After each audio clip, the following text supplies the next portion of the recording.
Madame, mademoiselle, monsieur, bienvenue à Metro News. Voici les principaux titres qui seront développés aujourd'hui. Dans un rapport publié ce mardi par le département d'État américain sur la situation mondiale des droits humains pour l'année 2020, les États-Unis renouvellent leur appel en faveur de la justice pour les victimes de violations de droits humains. La nouvelle constitution permettra à l'État haïtien de faire des économies, selon le ministre en charge des Affaires électorales, M. Mathias Pierre. Il attire l'attention sur la réduction du nombre des élus qui entraînera une baisse du budget des salaires et de celui des élections. Les hommes circulant à moto ont semé la terreur ce mardi au centre-ville de Port-au-Prince. Ils ont incendié plusieurs véhicules et cassé les pare-brises de nombreux autres. Ils exigent la libération de l'ancien porte-parole du SPNH 17, Abelson Groner.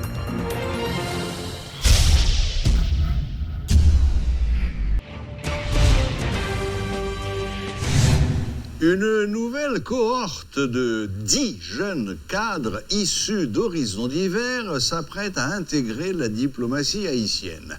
Lors d'une cérémonie déroulée au Palais national ce lundi, le président de la République a salué leurs efforts et les exhorte à défendre les intérêts du pays en vue de renforcer les équipes diplomatiques d'Haïti partout dans le monde.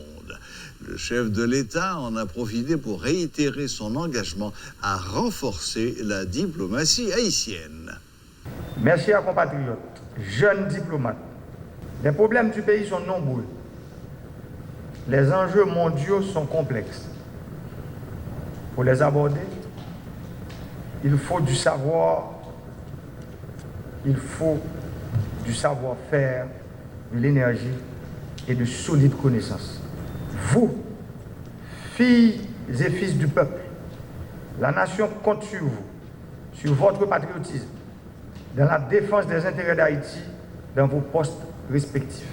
Il vous faudra user de détermination pour faire face aux nombreux obstacles qui se dresseront forcément sur votre route, surtout quand il s'agira de défendre les intérêts de notre cher Haïti, tant à l'interne qu'à l'externe. Vous allez en mission pour défendre le pays, son peuple, ses institutions, les intérêts nationaux. Les actes de politique étrangère doivent placer Haïti en priorité. Défendre l'intérêt du pays dans une logique gagnant-gagnant, et ceci dans les nombreux domaines de la coopération internationale. C'est le moment de proposer une orientation intelligente, habile, pragmatique et éclairée à la diplomatie haïtienne qui doit renouer en partie à son histoire. Il vous faudra défendre l'image d'Haïti à l'international. Apprenez aux étrangers à comprendre les orientations et les spécificités de nos institutions et de nos pratiques politiques, économiques, culturelles et sociales pour de meilleures coopérations bilatérales ou multilatérales. Les États-Unis s'engagent pour un monde dans lequel les droits de l'homme sont protégés. Ceux qui les défendent doivent être honorés et ceux qui les violent doivent en rendre compte. Dans un rapport publié ce mardi par le département d'État américain sur la situation mondiale des droits humains pour l'année 2020, en Haïti particulièrement, les taux de détention préventive prolongés et la surpopulation carcérale restent graves. Il est vrai que le gouvernement haïtien a autorisé le suivi sur les conditions de vie dans les prisons par les organisations internationales et ONG locales de défense des droits humains et a réduit le nombre de détenus, mais beaucoup reste encore à faire selon ce document. Par ailleurs, les États-Unis renouvellent leur appel en faveur de la justice pour les victimes de violations des droits humains et notamment celles de la Saline, du Bel-Air et de Grand Ravine. Le département d'État exhorte donc le gouvernement haïtien à protéger ses citoyens et à intensifier les efforts afin de punir les coupables. Plusieurs groupes de militants ont perturbé ce mardi à l'hôtel Le Plaza la tenue de la cérémonie d'hommage aux policiers victimes dans l'exercice de leurs fonctions ces derniers jours. Entre colère, frustration et mécontentement, ces militants soulignent que nombreux des leurs sont tombés lors des mouvements de protestation et aucune activité pour saluer leur mémoire n'a eu lieu. Des membres de l'opposition ont dû trouver une entente avec eux afin de faciliter le déroulement de l'activité. Suivez ce reportage de Rodolphe Pierre-Louis. Des membres de la direction politique de l'opposition ont fait face à une situation à laquelle ils ne s'attendaient probablement pas. Dans le cadre d'une cérémonie d'hommage aux policiers victimes du devoir le 12 mars dernier au village de Dieu et à ceux décédés lors d'affrontements avec le groupe Fantôme 509, des militants ont décidé que cette activité n'avait pas lieu d'être. À l'extérieur comme à l'intérieur de la salle, l'atmosphère est houleuse. Les militants provoquent un véritable désordre et les organisateurs de l'activité ont pris du retard. Ces mécontents ne mâchent pas leurs mots à l'encontre des membres de l'opposition. Des militants tombés, par exemple, Joe Banmoun qui tombé. Je dis là, on va faire ça pour militants. Pour qui ça, je dis là, connotation ça, c'est parce qu'il y a une discrimination dans la société. Parce que c'est des policiers, squat qui tombent. Next squat, toujours dit c'est intellectuel. Politiciens traditionnels, je dis à des militants, pas à l'école. Mais je dis à c'est bien qu'on s'est mal calculé. Face à la colère des militants, Marjorie Michel n'a d'autre choix que de tenter de les apaiser. Il semblerait que des négociations ont eu lieu, mais difficile à confirmer. Toutefois, dans les couloirs de l'hôtel Le Plaza, certains parlent d'un désaccord financier, c'est-à-dire une somme qui n'a pas été distribuée pour permettre le déroulement de l'activité.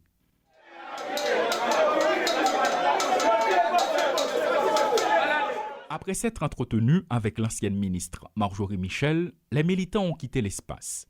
Mais les perturbations ne devaient pas s'achever immédiatement, car d'autres groupes, apparemment riverains du Champ de Mars, défilent en passant par le parking de l'hôtel. Comme à leur habitude, des chansons populaires marquent leur présence.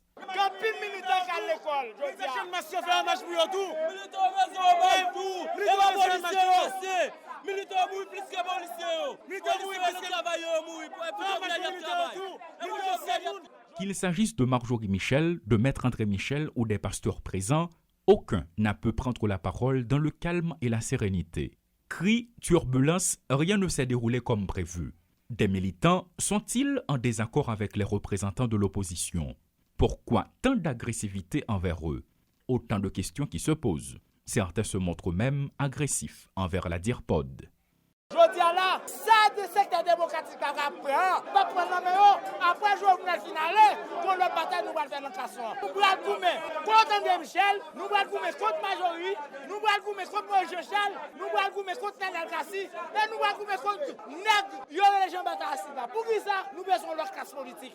S'agit-il d'une jalousie ou des militants estiment que les figures de proue de l'opposition ne les respectent pas suffisamment? Tout comme des policiers qui sont tombés dans l'exercice de leurs fonctions, le vendredi 12 mars dernier au village de Dieu, des militants sont également tombés et aucune cérémonie d'hommage n'a eu lieu à leurs intentions, selon des témoignages recueillis sur place.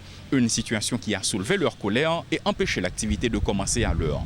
Certains ont même déclaré qu'ils vont s'en prendre aux différents membres de l'opposition sans préciser pour autant ni comment, ni pourquoi, ni à quel moment.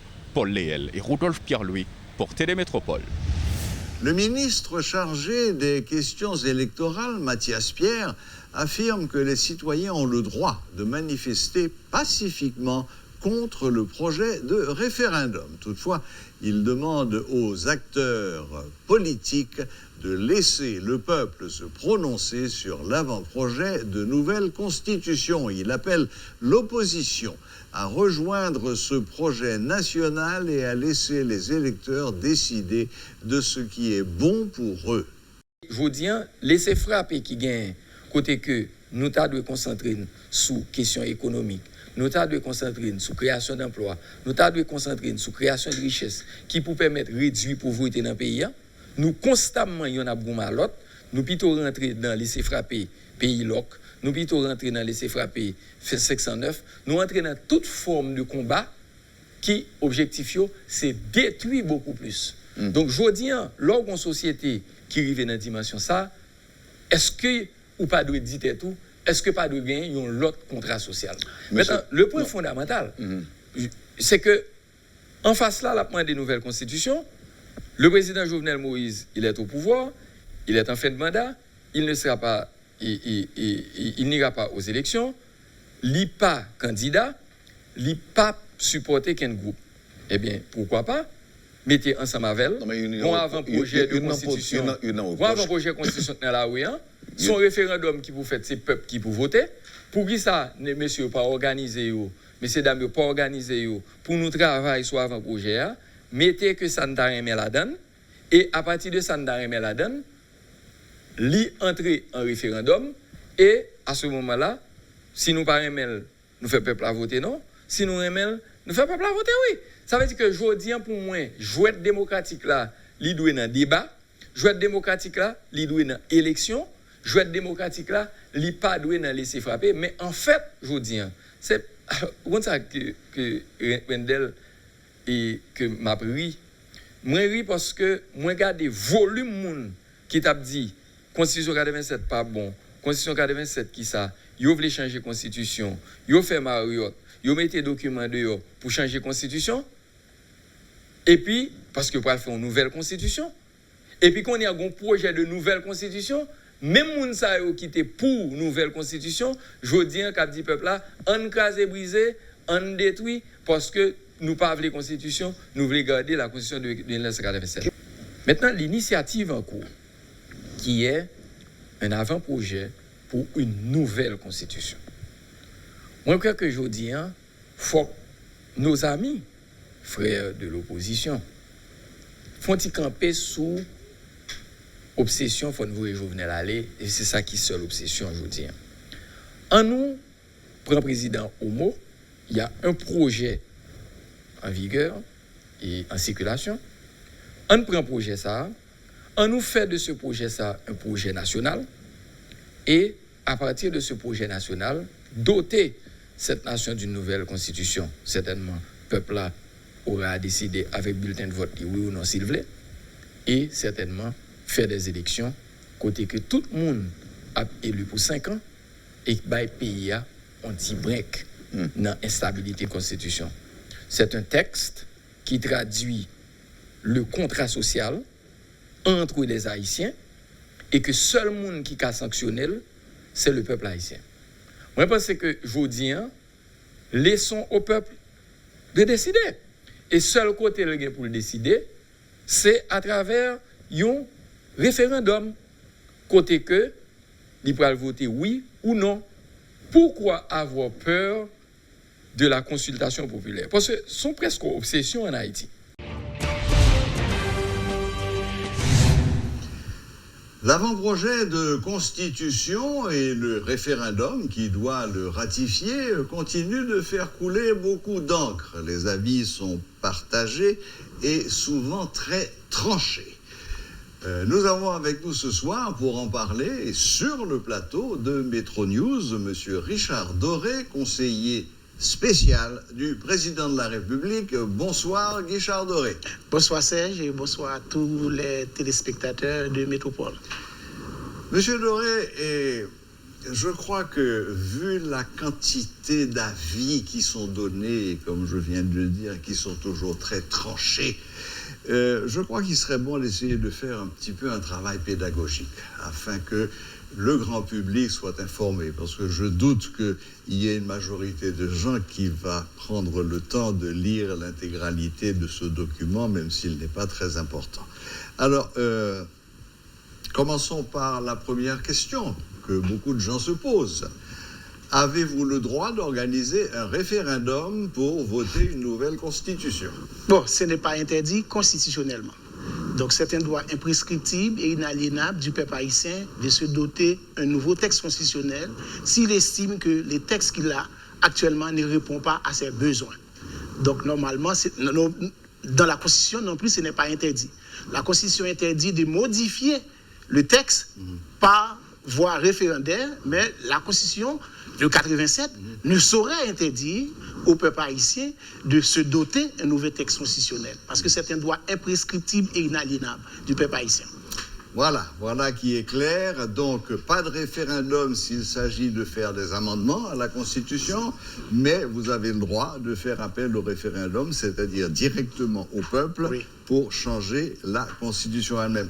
Dans le cas qui nous concerne, c'est pas seulement un changement de Constitution, nous allons vers un changement de régime, là, carrément. Effectivement, tenant compte des circonstances que le pays a connues dans le passé, un régime semi-présidentiel, on a vu récemment des difficultés pour tous les chefs d'État de doter le pays d'un gouvernement, parce que sans un gouvernement, c'est le droit fondamental du peuple haïtien qu'on viole. C'est un pays qui n'arrive pas à se doter d'un gouvernement, ou bien un président qui est élu, qui n'arrive pas à présenter au Parlement un Premier ministre, il a un problème.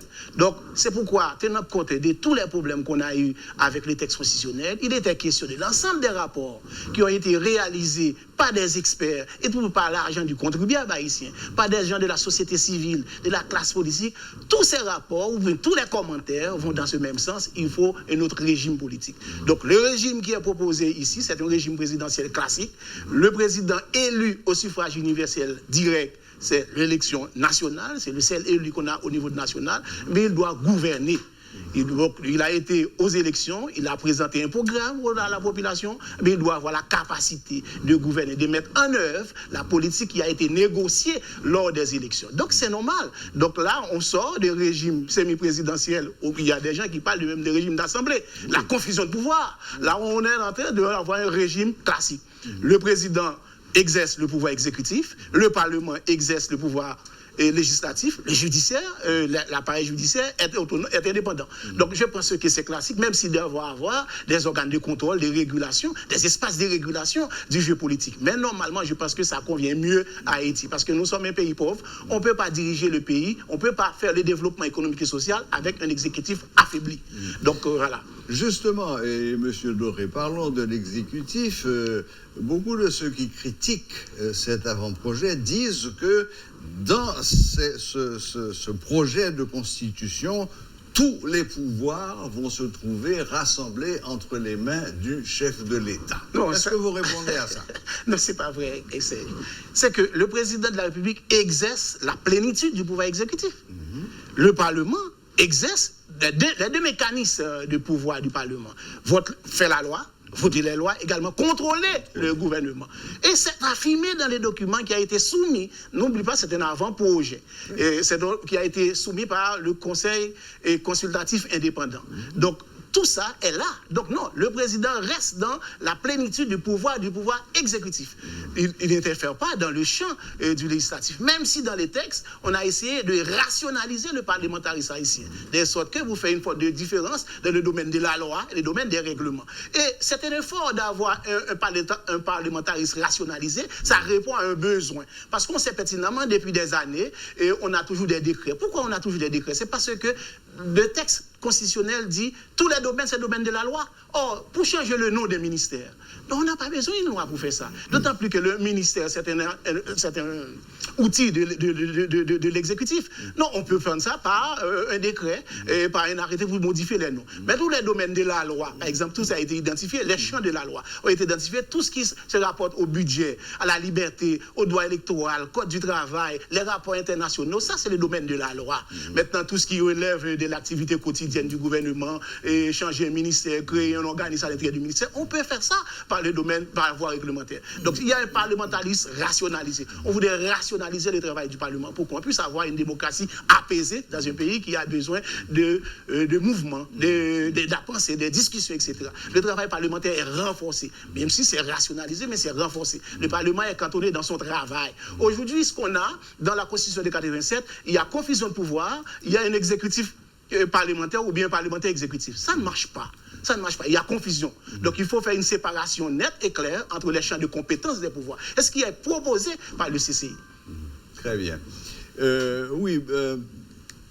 Je crois qu'un des grands défauts de nos constitutions, c'est de trop vouloir rentrer dans des détails. Vous venez de vous dire que ça n'a strictement aucune importance. Pourquoi voter une loi pour changer le titre d'un ministère? Ça ne fait pas de sens. D'autant plus que, je l'ai rappelé à d'autres, aujourd'hui aux États-Unis, qui est bon, peut-être un des pays qui a aujourd'hui la constitution la plus ancienne encore en fonction, le texte original de la Constitution des États-Unis comptait 7 articles. 7. Oui. Bon. Et aujourd'hui, on en est à 27 amendements, oui. C'est-à-dire qui ont complété au fur et à mesure de l'évolution des choses. Là, malgré un petit effort, on arrive 7 pour les États-Unis. Ici de la loi 282. Bon, alors le problème qui est que c'est pas... Alors, les États-Unis sont une démocratie à 2 étages. J'avais oublié ça. Et c'est un régime présidentiel, mais aux États-Unis, c'est une fédération. Et dans chaque État, il y a un texte réglementaire, texte constitutionnel, il y a un parlement, il y a un exécutif. Oui. Donc, mais c'est vrai, bon, on a deux conceptions de la Constitution. Il y a des gens qui pensent que la Constitution doit dire comment fonctionnent et répartissent les pouvoirs de l'État, aussi simple que ça. On ne rentre pas dans ce que mais de plus en plus dans les détails. Mais il y a des gens, par exemple en Haïti, on dit la Constitution doit être un programme. Bon, moi, ce n'est pas mon point de vue, mais je pense qu'il y a un effort également qui a été fait par le CCI également pour réduire les articles. Oui, c'est un débat d'école. C'est un débat d'école, on ne peut pas rentrer dans ces détails-là. Oui. 2-3 petites choses qui ont retenu mon attention. Monsieur Doré possède la nationalité haïtienne de naissance tout individu né en Haïti. Là, on est rentré en plein dans le jus soli, le droit du sol, qui n'existait pas avant. Mais on tente de résoudre un problème. Parce qu'on dit Haïti est une république. Les citoyens sont nés égaux en droit. Avant, dans les textes constitutionnels, c'est pas le cas. Quelqu'un qui est né en Haïti, il est né sur le sol. Ici, le sol est porteur de droit. Donc, d'après la proposition faite par le CCI, le sol est porteur de droit. Quelqu'un qui est né en Haïti, mais il a la plénitude de la nationalité haïtienne. Moi, je pense que c'est bien. On fait un bond avant dans cette valeur républicaine qu'on voudrait qu'il soit partagée par l'ensemble de nos concitoyens. Ça, c'est un choix. Parce qu'on peut très bien naître en Haïti d'un père chinois et d'une mère hollandaise sans qu'il y ait une goutte de sang haïtien qui coule dans les veines. Donc, il y a à la fois le droit du sol, et le droit du sang, etc. Oui, c'est clair. Très bien. OK, bon, eh bien, c'est une bonne nouvelle. Je pense que c'est une avancée. Bon, encore une fois, c'est un cas d'école. Voilà. Maintenant, la diaspora. Oui. La diaspora, vous avez tendu la main à la diaspora, mais je ne crois pas avoir lu dans cet avant-projet que vous accordiez aux Haïtiens de la diaspora le droit de voter dans leur pays de résidence. Non, nous pouvons arriver là. Non, ils peuvent voter. Ce qui est dit, tous les Haïtiens... Dans leur pays de résidence. Non, certainement. Dans la loi électorale, et vous voyez ce qui est en train de faire avec le CIP actuel, je crois qu'il y a des dispositions qui sont prises par le CIP pour voir dans quelle mesure on peut... C'est du problème matériel. La loi n'a jamais interdit ça. C'était matériellement que l'État haïtien n'a pas pu faire ça dans le temps. Mais pour le présent moment, je vois qu'il y a un effort qui est fait par le CIP pour qu'on puisse permettre de voter dans les ambassades et consulats haïtiens du bon Dieu. Bon, ça c'est une très bonne nouvelle et je pense que les Haïtiens de la diaspora vont apprécier parce que quelques jours, il y a demandé de oui, c'est vrai. Par contre, j'ai vu qu'il y avait 3 places qui étaient réservées à la diaspora au niveau de l'Assemblée nationale. Dans l'Assemblée nationale. C'est une très bonne chose. Dernier point peut-être, là, le texte tel qu'il est dit, et je vais lire, entre guillemets, nul ne peut bénéficier de plus de 2 mandats présidentiels. Il y a un problème avec mon mandat. OK. Parce qu'un mandat, c'est défini. Oui. Un mandat, ça dure de 5 ans. 5 ans. Oui. Bon. Alors, si quelqu'un a commencé un mandat et qu'il ne l'a jamais achevé, est-ce qu'il peut dire que je ne rentre pas dans cette catégorie? Et puis, pour aller carrément au fond des choses, est-ce que demain matin, M. Aristide ne pourrait pas dire « Oui, j'ai été élu 2 fois, mais je n'ai achevé aucun mandat, donc mon compteur est à 0, je peux me présenter et comme si c'était le premier mandat. Alors, ce que je voudrais dire sur ça, c'est le texte constitutionnel parle de mandat. Bon, on pense que le mandat, une fois être au Palais national, vous avez été élu pour 5 ans. Vous avez sollicité le vote des citoyens et les citoyens ont voté pour vous. Donc, vous avez la capacité de diriger le pays pendant 5 ans. Vous avez été élu. Oui, oui. Mais, élu. Oui. Mais quand vous avez été élu et qu'avant la fin de votre mandat, vous avez été empêché, pour quelque raison que ce soit, est-ce que la personne qui est mais victime, la Constitution prévoit ces moyens-là. La Constitution prévoit ces moyens. Il y a plusieurs cas. Et dans les textes constitutionnels avant l'amendement, il a été dit que pour quelque cause que ce soit. Donc la Constitution résout ce problème. Donc on met dans le texte constitutionnel, il y avait la possibilité, on sait pertinemment que le président peut ne pas terminer son mandat s'il a été mis en accusation par le Parlement, bon, s'il a remis sa démission, etc. Ça a été indiqué dans le texte constitutionnel. Je me fais l'avocat du diable, parce que je veux éclairer tout le monde. Oui. Je reprends cette même formulation. Nul ne peut bénéficier de plus de 2 mandats présidentiels. Cette fois-ci, il n'est pas précisé consécutif ou non. Vous m'avez expliqué que dans l'esprit des constituants, ça peut être 2 mandats consécutifs. Oui, c'est pas interdit maintenant. Parfait. Alors, qu'est-ce qui empêcherait M. Jovenel Moïse de se représenter, puisqu'il n'a fait qu'un seul mandat? Non, mais le texte l'interdit également, expressément. Il dit le président actuel ne peut pas être candidat aux prochaines élections. Ça a été dit. Oui, ça a été dit dans les positions. Bon, très bien. Alors, j'ai dû lire en diagonale et manquer ça. Bon, écoutez, tout dernier point, réponse en 30 secondes. Est-ce que vous serez prêt pour le référendum? Je veux dire, techniquement. Techniquement, oui, parce que vous faites le référendum, il faut que les débats, bon, on attend, parce que ça a été dit, c'est à la fin du mois de juin. Donc on a du temps encore. Maintenant, il espère que tous les citoyens, parce qu'il y a un débat. Fin du mois de juin, M. Doré, on est en avril après-demain. Hein? Oui, non, mais oui, c'est ça. Avril, mai, bon, je sais pertinemment, il y a un effort qui fait par l'ONI pour que les gens puissent avoir la carte d'identité, parce qu'il faut avoir ça pour qu'on puisse voter. Et deuxièmement, du côté du CEP, il y a un effort qui est fait. Mais ce qui est plus important, c'est que les citoyens doivent saisir cette circonstance. Ce n'est pas tous les 25 ans qu'on aura cette opportunité. On a un président qui ne sera pas candidat. Il n'a pas un gain politique sur le document. C'est une affaire nationale. Ah ben, il faut faire quelque chose pour le pays. On doit avoir une capacité de dépassement de nos querelles intestines pour qu'on puisse voir l'histoire avec grand H. Moi, je pense que Haïti de demain, c'est ça. Les Haïtiens qui sont à l'étranger, bon, on les a mis à l'écart pendant des années. Eh ben, ils ont quelque chose à dire. Peut-être qu'il y en a qui ont de l'expertise, parce que tous ne veulent pas faire de la politique. Mais on crée le roman national. Voilà, tout le monde participe à écrire une ligne dans le roman national. Moi, c'est ce qui m'intéresse, c'est que tous les Haïtiens de bonne volonté, et quelle que soit l'indépendance d'esprit ou d'ailleurs quelque part, pour participer dans ça, pour y aller de l'avant. Merci infiniment, Monsieur Gustave Doré, de nous avoir accordé un peu de votre temps. Je sais que vous avez beaucoup de pain sur la planche et d'être venu jusqu'à nous ici sur le plateau de Métro News nous parler un peu de cet avant-projet constitutionnel. Merci beaucoup et bonne fin de journée. Merci beaucoup, Serge, pour l'invitation et puis après, merci à tous les téléspectateurs. Voilà. Je le répète, c'était M. Richard Doré, conseiller spécial du président de la République, qui mettait le projecteur sur certains points de cet avant-projet constitutionnel qui devrait être ratifié par référendum d'ici le mois de juin. Juin, oui. Voilà, la boucle est bouclée. Merci de nous rester fidèles et à la prochaine, même heure, même chaîne.